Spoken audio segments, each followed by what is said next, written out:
안녕하세요. 남과 북의 같음과 다름을 알아가는 통일합시다 시간입니다. 오늘은 지난 시간에 이어서 탈북민들은 왜 민주당을 지지하지 않나, 좋아하지 않나 라는 주제의 두 번째 시간을 마련했습니다. 오늘도 최중화 회장님 모셨습니다. 안녕하세요. 안녕하십니까. 네, 회장님. 요즘 한국이 대선 전국으로 뜨겁잖아요. 네.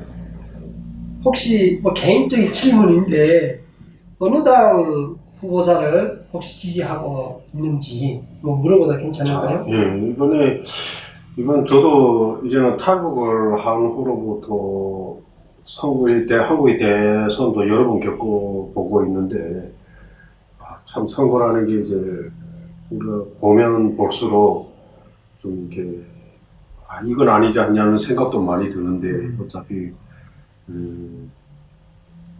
최악과 차악을 놓고 선택할 수밖에 없는 애매한 그런 선택인 것 같아요. 그래서 참 씁쓸한 생각도 들어요. 네거티브가 너무 많았고, 이런 과정을 보면서, 참, 그래도 선택을 해야 되니까. 지금 찍는다면, 누구를 찍겠냐. 그래서 생각해보니까, 그래도 윤석열 후보가, 그래, 나의 미래를 누구한테 맡기겠는가 했을 때, 저는, 이재명이보다는 그래도 윤석열 후보가 나를 위해서 뭔가 해주든 안 해주든 그래도 미래는 좀 맡길 수 있지 않을까 그런 생각이 들어서 윤석열 후보를 찍고 싶다는 생각이 들었어요. 윤석열 국민의당 후보자를 찍고 싶다. 이 방송을 시청하시는 분들이 제장님 이 말씀을 들으면 아니 니네 해외 사는 사람들이 무슨 투표권이 있어가지고 찍겠냐라고 생각할 수가 있는데 우리가 여기서 한 가지 찍고 갈 거는 총선 국회의원 선거는 재국민들은 투표권이 없지만 대선은 해외 거주하는 탈북민들도 대선은 선거권이 있습니다. 이 점을 여러분들이 잘 아셔야 됩니다. 그래서 대선 그 선거권도 해외인 탈북민들한테 있으니까 만약 찍게 된다면 윤석열 후보를 찍고 싶다, 지지하고 싶다. 이런 말씀을 해주셨는데, 특별한 이유가 있어요? 물론 민주당을 안 좋아하는 성향 때문에 있겠지만은, 이번에 윤석열 후보를 특별히 찍고 싶은 어떤 이유가 있나요? 특별한 이유보다는 그래도 이번에 물론 이게 대선 때마다 후보들이 나와서 이제 공약을 막 합니다. 물론 그 공약이 이제 정권을 잡았거나 했을 때, 당선이 되었을 때 어느 정도 지켜질지는 누구나 잘 모르겠지만. 다 똑같아요. 말이 반찬이라고. 지난 다음에는 언제 그랬냐 싶을 정도로 다 하긴 하지만, 그래도 이렇게 마음으로 느껴지는 부분들이 조금 있어요. 그래서 이번에, 오늘 저도 뉴스를 봤는데, 윤석열 후보가 이제 탈북민들의 19일, 탈북민들에 대한 지원 정책을 이제 발표를 했더라고요. 탈북민 지원 정책을, 그렇죠. 오늘 연합뉴스에서 보도가 됐죠. 그래서 이제 가장 첫 번째가 이제 취업, 창업, 영농 지원을 대폭 확대하고 또 정착 초기 집중 지원 체계를 마련하고 탈북민들이 외상후 스트레스 장애, PTSD 치료 지원을 강화하겠다고 공약을 했습니다. 그래서 이 외상후 물론 취업, 창업, 영농 이런 부분들은 정부 지원도 필요하지만 또 자기의 노력도 필요한 부분인데 이 외상후 스트레스 장애는 아마 탈북을 해오면서 어려움을 겪은 탈북민들한테는 누구에게나 다 있지 않았었나. 본인이 인정하든 인정하지 않든 간에 PTSD 치료는 필요하다. 저도 생각해보니까 한 10년을 트라우마에 이제 시달렸더라고요. 그렇죠. 그래서 자다 꿈이 벌떡 일어나서 눈을 떠보면은 꿈에서는 북한이었는데 이게 내가 지금 살고 있는 게 북한이 아닌가 하는 제가 확인이 나는 정도로 그런 스트레스가 있었고 또 여성분들 경우에는 이제 우울증에 많이 시달리고 살아오는 여러 가지 가정 속에서 받은 그 따뜻함과 사랑을 받아야 되는 시점에 그러한 과정을 겪지 못하고 온갖 천대를 받으면서 오다 보니까 그런 우울증이나 이런 스트레스 때문에 굉장히 정신적 치료를 받아야 되는 부분이 있는데도 우리 사람들 선뜻 병원으로 가서 상담을 받는 걸 굉장히 꺼려해요. 그렇죠. 자기가 그러니까 우리가 북한에서 봤을 때는 그런 경우는 신경 환자나 가는 그런 걸로 인식이 되다 보니까 정신병동에 갈 정도의 환자들만 정신 환자들만 갈 정도로 인식이 있다 보니까 실은 외상후 스트레스 장애 PTSD 치료를 권유하면 벌쩍 뛴다고요. 내가 무슨 정신병자나 뭐 이런 식으로. 근데 실은 선진국에서는 그런 게 정신병에 속하는 게 아니라 사람이 가지게 되면 외부에 의한 요인에 의해서만 자연적으로 생기게 되는 그런 치료인데 우리 탈북민들이 그런 게 꼭 필요하거든요. 필요하고 제가 영국에서 살아도 보니까 여기도 그런 분들이 몇 분 있고 그래서 이걸 심각하게 받아들이는 게 아니라 이것도 치료가 가능한 어떤 병이라고 생각하고 전문가를 만나서 상담할 수 있는 이런 시스템이 필요하거든요. 우리 영국도 사실은 필요합니다. 이번에 윤 후보가 그걸 발표를 했죠. 네, 그러니까 이거 굉장히 구체적으로 우리 실정을 들여다보았다는 거예요. 예. 그래서 그런 배려가 있었다고 저는 생각을 하고 이번에 공약 특징이 같은 보수 정권이지만 네. 좀 섬세함이 있다. 네, 섬세함이 있고 현실성이 좀 많이 있어요. 이렇게 현실과 떨어진 뭐 그런 공약이 아니라 좀 디테일하게 들어간 공약이다. 그 다음에 또 이제 탈북민에 대한 그 지원은 단순히 복지 학대가 아니라 통일을 위한 투자라고 했어요.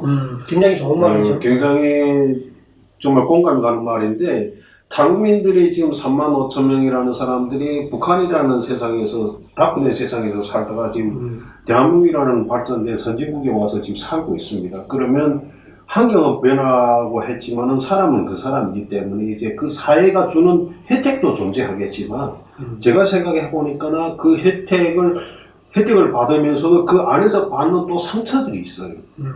그것들을 치료해 갈 수 있는 어떤 그런 시스템들과 말하자면 그걸 받아들이기까지는 정신적인 준비가 필요한데 그런 것들이 잘 되어 있지 않는데 이제 여기서 보면은 그 사람들한테 여러 가지 투자를 하고 한다고 해서 그 사람들이 당장 통일을 위해서 뭔가를 당장 할 수 있는 건 아니라는 거죠.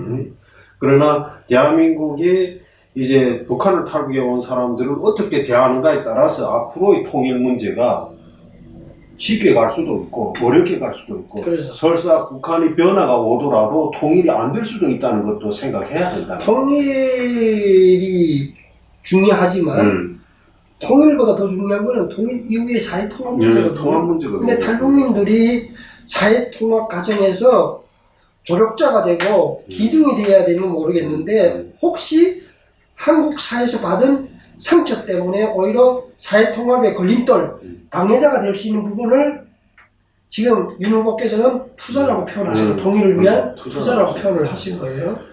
그래서 뭐 굉장히 공감이 가는 말이고 저희 유튜브 댓글란에 어떤 한국분이 이런 댓글을 남긴 적이 있어요.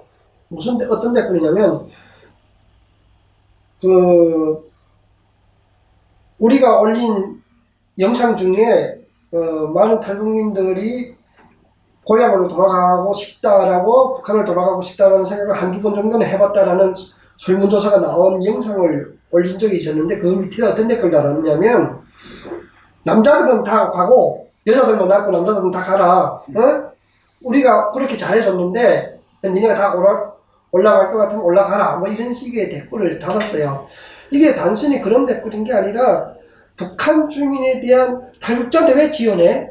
우리 한국에 소외계층도 많고 약자계층도 많고 한국에 도움이 필요한 계층들도 많은데 왜 굳이 탈북자한테 왜 지원해? 나는 유황수가 굉장히 강하게 깔려있는 멘트였고 댓글이었거든요. 근데 그런 시각으로 바라보는 것이 아니라 통일에 대한 투자, 단순한 복지가 아니라 이러한 부분에 대해서 이번에 윤 후보께서 말씀을 해주셨는데 그 정책 발표를 할 때 해주셨는데 굉장히 한반도의 미래지향 쪽을 봤을 때는 굉장히 맞는 말이고 어쩌면 탈북민들에 대한 투자가 이루어지지 않으면 선투자가 이루어지지 않으면 미래의 대한민국 미래는 그닥 박지 않을 수도 있다. 그렇죠. 예, 그렇게 생각을 드는 대목이고, 그리고 또 이번에 뭐 다른 그 보수 정당에서 다른 정권 때 발표할 때 탈북민 지원 체계에서 특이할 점이 법률 지원 쪽이 또 있죠. 네, 법률 지원도 있고, 이제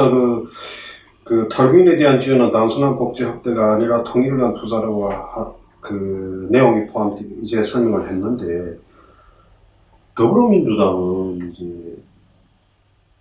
북한 주민에게 투자는 안 하고 뭐 정권에 투자하는 식으로 해서 문제를 해결하다는 것 참 그게 일부분만이라도 한국에 살고 있는 탈북민들한테 어떤 그 사람들의 통일에 대해서 뭔가를 좀 더 적절히 할 수 있는 부분에 투자를 했더라면 더 좋지 않았을까 하는 생각을 같이 해봅니다. 그런데 회장님, 우리가 김대중 정부 그리고 노무현 정부 그리고 문재인 정부 진보 정부에서는 그렇게 우리가 살아봤는데 김대중 정부는 모르겠습니다만은 노무현 정부나 특히 문재인 정부 때는 탈북민에 대한 어떤 대선 후보 시절에 탈북민들에 대한 북한 주민에 대한 어떤 정책 발표가 있었나 하는 것이 기억이 잘 나지 않거든요. 혹시 그런 정책 발표 들어본 적이 있었나요? 탈북민에 대한 건 없었고 이제 북한하고 어떻게 하겠다는 통일에 대한 관한 그런 문제만 많았고 뭐 마치 김정은이를 만나서 회담이라도 하고 뭐 저 위에서 결정을 하면 통일이 될 것처럼 차고적인 생각을 한 것 같아요. 이번엔 특이한 것 같아요. 윤 후보가 탈북민 지원 확대라는 지원 체계를 마련하겠다. 통일을 위해서.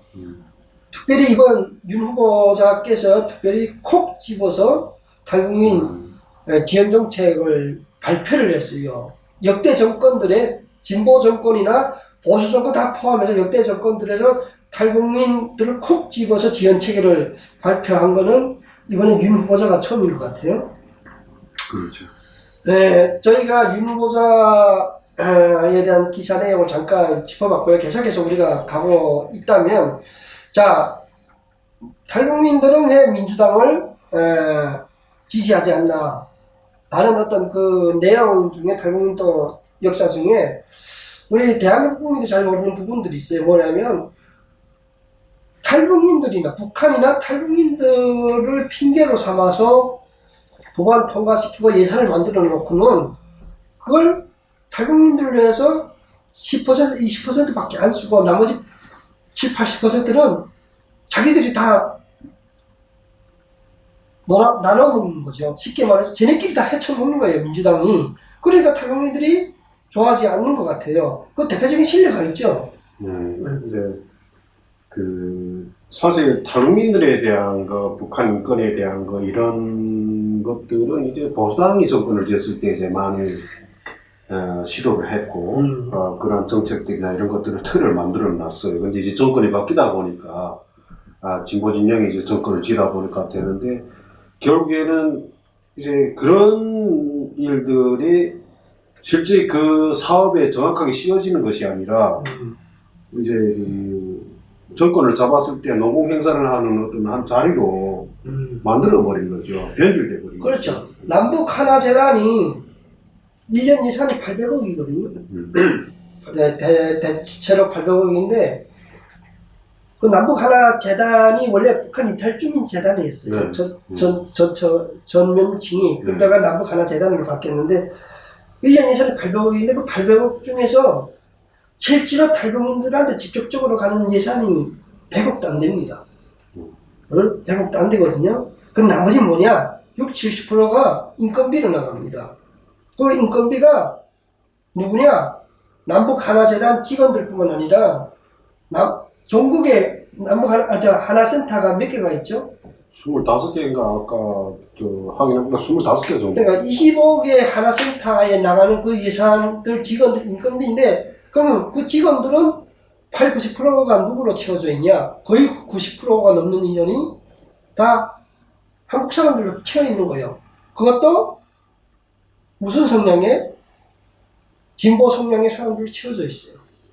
말로는 탈북민들을 위해서 800억의 예산을 만들었다고 하지만은 결국은 지네끼리 앉아서 다 헤쳐먹으면서 탈북민을 위해서 뭐 예산을 많이 책정한 것처럼 쇼를 하고 있는 거예요. 그래서 탈북민들이 지금 한국의 탈북민들이 이런 걸 주장을 하거든요. 남북 하나 센터, 전국에 25개에 있는 남북 하나 센터 절반이라도 탈북민들한테 탈북민들이 능력이 안 되는 것도 아니고 실력이 안 되는 것도 아니고 다 이제는 처음에 대한민국 처음 왔을 때는 몰라서 그렇다 치더라도 이제는 다 자리 잡고 사회 주요 계층으로 활동하는 탈북민 단체들도 많은데 그들한테 선택권을 좀 주면 안 되냐. 왜 다 너희들이 헤쳐먹냐. 우리가 무슨 그 호군이야. 라는 말들 막 하거든요. 벌써 대한민국의 민주 세력이라 하고 대한민국의 민주화를 했고 거기에 라인에 이제 서 있는 분들이 벌써 사회의 기득권이 되었다는 거예요. 결국에는 거기까지 하고 거기까지는 우리가 뭔가를 해서 했었지만 이제부터는 안정된 사회, 안정된 환경에서 또 다른 사람들을 이용하면서 결국에는 그런 걸 가득 만들어 놓은 것이 여기 국가 돈을 세금을 쓰고 일자리 창출인가요? 그것도 일자리 창출이라고 봐야 되는데 그래도 최소한 그런 센터들에 그래도 한두 명이라도 탈북민이 근무할 수 있는 우리 세대는 아니더라도 그래도 언제 오래됐고 대한민국에서 태어나고 교육을 받고 나온 사람들은 있을 수 있잖아요. 2세나 1.5세나 이런 사람들이 그래도 거기서 꼭 일을 하면서 배워가는 시스템은 무조건 어떻게 법적으로 제정을 해서라도 무조건 탈북민 몇 % 쓴다 뭐 이런 것도 해서라도 그들을 키워가야 되지 않냐 하는 거지. 그렇죠. 이 문재인 정부가 얼마나 치졸하냐면 자기가 대통령 후보자를 질 때는 탈북민 단체는 몇 명을 데려다가 쉽게 말 꽃에다가 너희들을 탈북민들을 위해서 좋은 정책을 필컷처럼 회유를 했어요. 그래서 몇 개 단체장들이 같이 지지선언을 그때 했는데 문제는 대통령이 딱 되니까 입을 싹 닦은 거예요. 심지어 뭐냐면 남북 하나 재단에 원래 이사장 자리가 있고 사무총장 자리가 있었어요. 근데 그 사무총장 자리를 탈북민들이 계속 달라고 한 거예요. 이사장이 한국 사람 하면 사무총장 정도는 탈북민이 할 수 있지 않냐. 그렇지. 정부에 요구를 했는데 이 문재인 정부가 얼마나 웃기냐면 작년에 남북 하나 재단 안에 사무총장 자리를 없애버렸어요. 아야. 탈북민한테 준 게 아니라 아야 그 직책 자체를 없애버렸어요. 이사장 있고 그 다음 다 부장급이에요. 이게 얼마나 웃기는 노래인지. 탈북민을 위해서 이사를 만들었다고 하면서 탈북민한테는 주기 싫다라는 모습, 그런 행위들을 그런 식으로 보여주는 거죠. 그러다 보니까 지금 지금 한국에는 탈북민 사회에서 하나센터, 탈북민에 대한 탈북민 교육을 탈북민 더 잘할 수 있다. 그래서 하나센터를 절반이라도 탈북민 단체들에 배정해달라고 통일부나 정부에 그렇게 요구하는데 이 문재인 정부가 일체 귀를 열지도 않아요. 그래서 탈북민들이 굉장히 애로를 느껴요. 왜? 탈북민 정착 교육도 중요하지만 하나센터가 애들 교육도 있거든요. 자녀들 교육도. 그러면 북한에서 온 애들이 일반 대한민국 학교에 같이 편입을 못합니다. 적응을 못하거든요. 그래서 탈북민 교사 출신이나 탈북민들한테 그 교육을 맡기면 양쪽의 교육을 다 경험을 해봤기 때문에 굉장히 형평성에 맞게 잘 적응시킬 수 있도록 하는데 이걸 다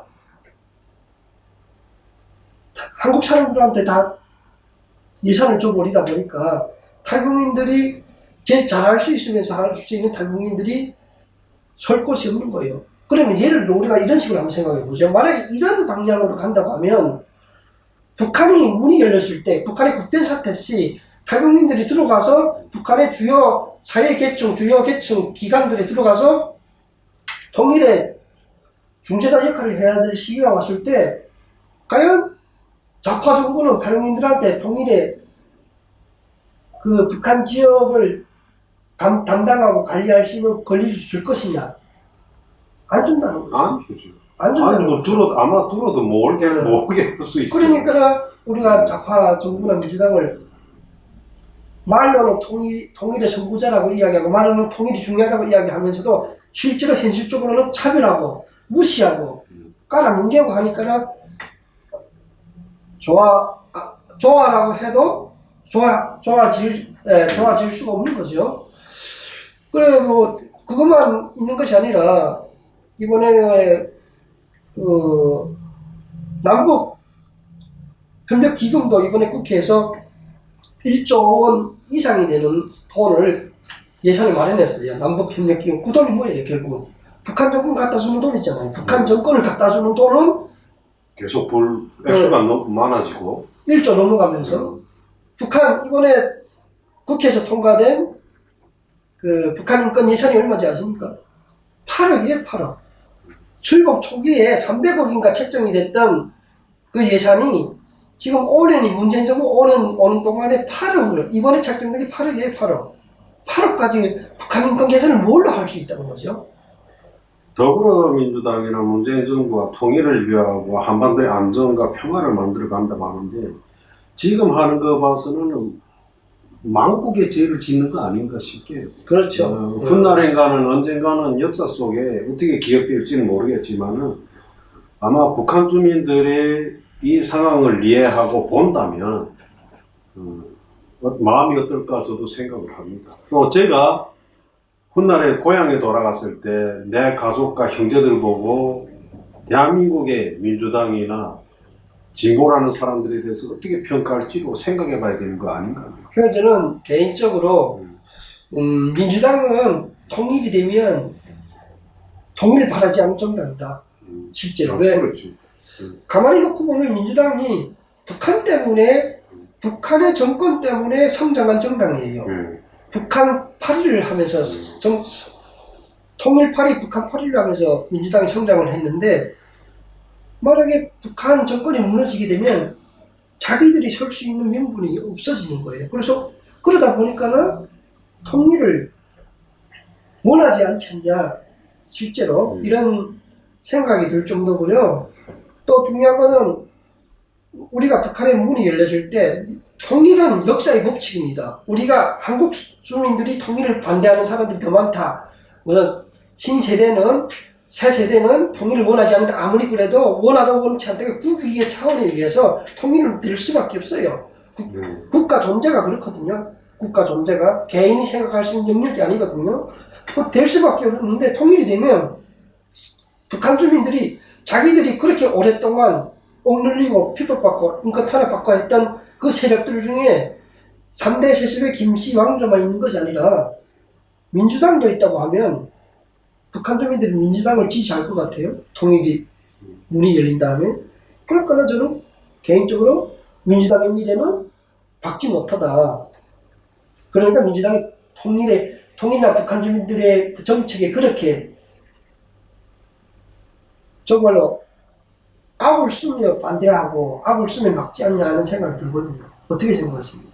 그렇죠. 그러니까 이제 모든 그 북한 인권법을 비롯해서 이러한 법들이 제정이 됐음에도 식물법으로 이제 만들어버리고 또 민주주의 여러 가지 민주주의 법치라는 걸 악용해서 이게 북한 주민들에게 뉴스와 정보를 전달할 수 있는 그러한 것들을 다 통역을 다 막아버리고 또 가장 그 중요한 거는 이제 북한 3대 세습의 그 김씨 정권을 압박하는 국제사회 흐름에 보이콧을 한 것 때문에 그렇죠. 그런 정권이라는 이미지 때문에 국제사회에서 독재 정부가 한 결을 같이 하는 그러한 신뢰할 수 없는 그러한 정권으로 지금 되고 있고 보편적 인권을 강조하는 그 어디에 치우친 인권이 아니라 보편적 인권을 강조하는 국제사회가 매해마다 유엔 북한 인권 결의안을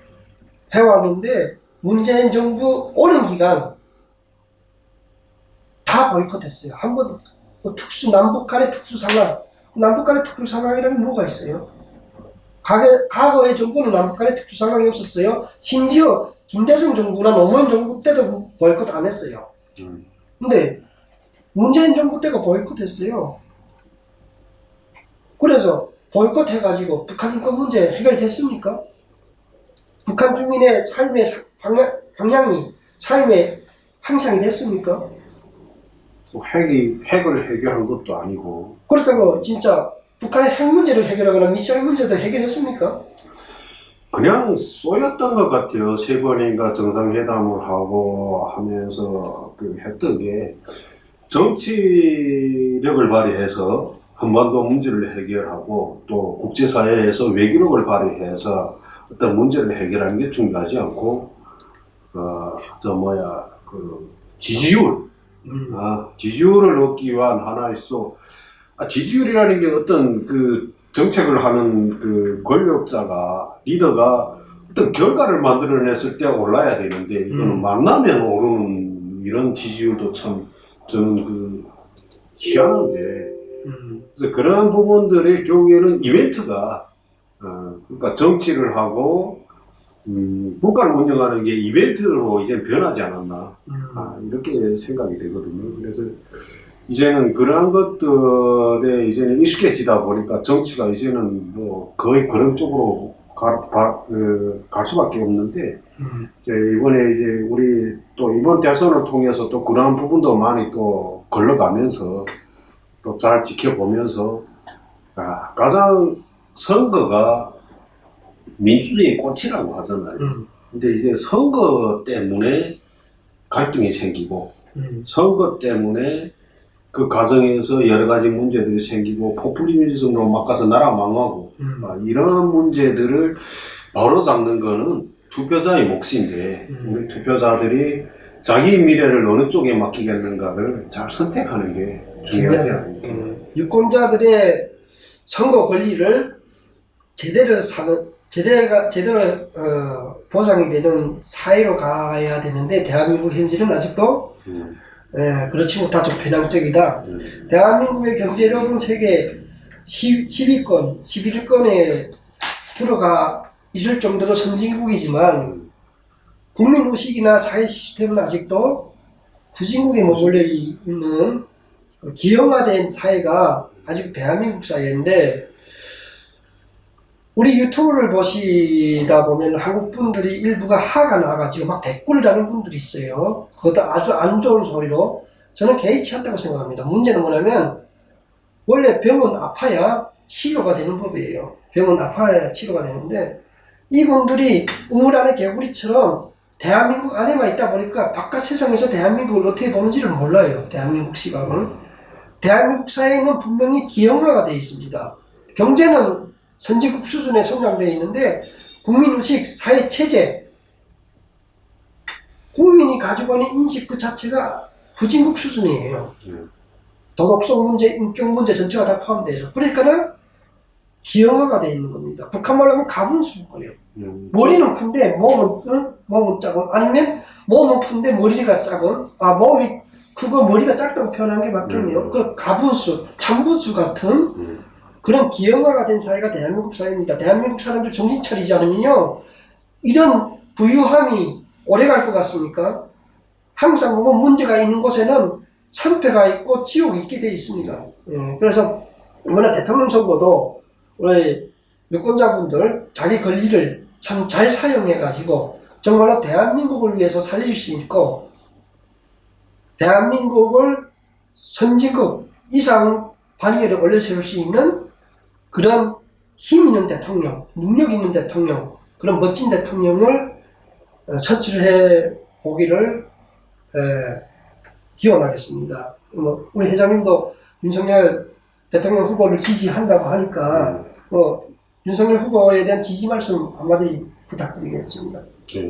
그 전에 이제 지지를 얘기하기 전에 먼저 하고 싶은 거는 저희가 영국에서 살고 있는데 유럽은 대체로 민주주의 정치 민주주의를 했다고 선진국이라고 합니다. 그래 보면은 정말 제가 코리안으로서 한국의 정치를 보면은 되게 대통령 하다가 끝나면 가는 게 감옥인가. 난 이거는 그게 진보나 보수나 그게 진보에도 보수했던 상관없이 이게 자체가 후진국이에요. 중진국에도 못 속해요. 이거는 후진국에 속해요. 정치가. 아니 나라를 위해서 나름 헌신했고 그래도 뭔가를 해보려고 했던 사람들이 어떻게 대통령만 끝나면 감옥에다 가야 돼요. 문재인 대통령도 이제 감옥 가지 않겠는지 어찌겠는지 잘 모르겠어요. 근데 박근혜 대통령을 그렇게 하다 그 기준을 세우다 보니까 본인도 이제 가야 될지 말지 모르겠다. 그렇죠. 그래서 대한민국의 정치가 선진국이다. 정치 선진국이 된다 하는 거는 대통령을 했던 사람이, 권력을 잡았던 사람이, 국가의 리더자가 그만 놓고 내려갈 때 좀 박수를 받을 수 있는 정도는 돼야 된다는 거죠. 대한민국의 정치 기조나 정치 문화, 정치 프레임이 전례를 만들어 놓은 것이 뭐냐면 대통령 하면 다 감옥 가야 된다. 이게 하나의 진보든 좌파든 진보든 보수든 하나의 프레임이 되어버렸어요. 이 잘못된 문화예요. 잘못된 정말로 아까 회장님께서 말씀해 주신 것처럼 그 5년 기간에 잘했던 못했던 국가를 위해서 봉사했던 분들이잖아요. 헌신했던 분들이잖아요. 이념을 떠나서 성향을 떠나서 내려갈 때는 그래도 수고했다고 박수 쳐주는 그런 정치 풍토가 아니라 적폐청산하고 청산 북한도 아니고 청산이 왜 그렇게 많이 등장하는지 유일하게 정말로 개발도상국에도 없는 개발도상국들에도 이런 대한민국 정치 풍토 같은 게 없어요. 청산이라는 말 안 써요. 절대로. 근데 이 청산 문화가 북한에서부터 이민재판이나 청산을 통해서 이렇게 흡입이 되는지는 모르겠지만 이게 수혈이 되는지 모르겠지만 대한민국 우리가 제3의 세계에서 대한민국을 바라봤을 때는 대한민국의 이런 정치 풍토가 굉장히 잘못되어 있고 너무너무 후진성이다. 응? 그런 말씀을 드리고 싶고요. 결국은 거기에는 민주당이나 진보, 소위 진보라고 말하는 사람들이 그냥 단체든 정당이든 어떤 시민단체든 이런 걸 통해서 끊임없이 사회에다가 잘못된 교육을 불어넣었기 때문에 생긴 결과라고 보여지거든요. 네, 그래서 제가 마지막으로 말씀드릴 거는 이제 오늘 윤석열 후보가 이제 탈북민에 대한 어떤 지원 정책이라든가 이런 것들을 오늘 발표를 했는데 우리 탈북민들만큼은 이 정책 발표에 대한 뉴스를 좀 잘 읽어보고 우리 미래를 어디에 맡겨야 되는가, 우리 미래를 어디에 어떻게 해야 될지를 잘 결정해 주는 거로 이번 투표에 참여를 하면 감사하겠습니다. 네, 그렇습니다. 우리가 2시간에 걸쳐가지고 탈북민들은 왜 민주당을 지지하지 않나라는 시청자분들의 의견에 저희들이 잘 하지는 못하지만 그래도 성의껏 답변하는 차원에서 2시간에 걸쳐서 2번에 걸쳐서 저희가 이 자리를 마련했고요. 저희는 다음 시간에 더 건강한 모습으로 다른 주제를 가지고 찾아뵙도록 하겠습니다. 오늘도 시청해주신 시청자 여러분 감사합니다. 감사합니다.